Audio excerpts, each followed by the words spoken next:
Bonjour à tous. Aujourd'hui, je vous montre comment bouturer et obtenir rapidement une grosse potée d'épiphyllum. Mon épiphyllum est un cactus zigzag, connu sous le nom d'épiphyllum anguligère. Il est épiphyte. Il résiste bien au froid, donc cultivable en serre froide, qui ne descend pas en dessous de 0 degré. Et il est facile de culture. Ma jolie petite potée fait 6 cm de diamètre et ne contient que 3 boutures à la base. Or, je voudrais une grosse potée de la taille de la soucoupe verte, qui fait 30 cm de diamètre. Pour me faciliter l'arrosage, j'utilise comme mini-serre de couvercle en plastique transparent récupéré lors de l'achat d'un gâteau.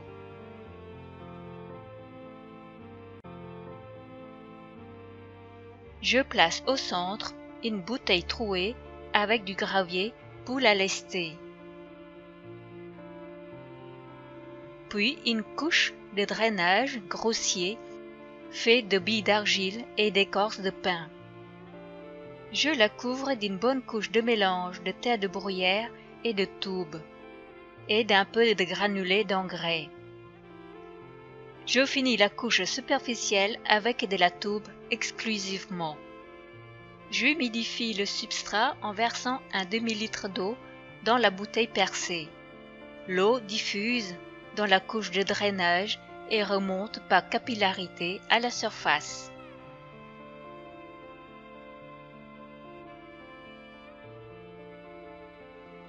Je vaporise copieusement la toube de surface jusqu'à ce que toutes les strates soient humides et qu'elles prennent une teinte noirâtre.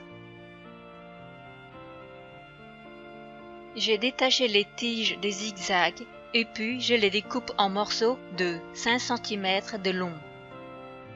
Normalement, pour éviter tout risque de pourriture, on doit laisser sécher la plaie pendant quelques jours à l'air libre. Je suis pressée. J'accélère la dessiccation de la plaie avec la poudre de cannelle. Et je plante les boutures dans le substrat en veillant à ne pas se tromper de sens.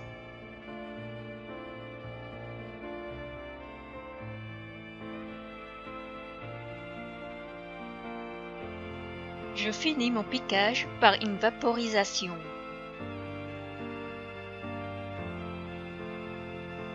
Je fais des trous sur le couvercle pour qu'il y ait une ventilation et évite la moisissure.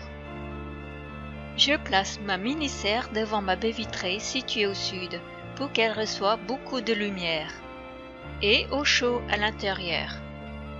Il y a en tout 23 boutures. Quel est le taux de réussite?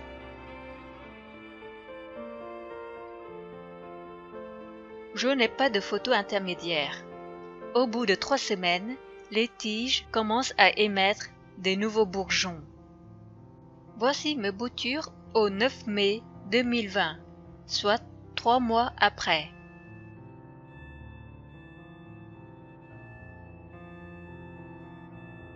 Toutes les boutures ont pris.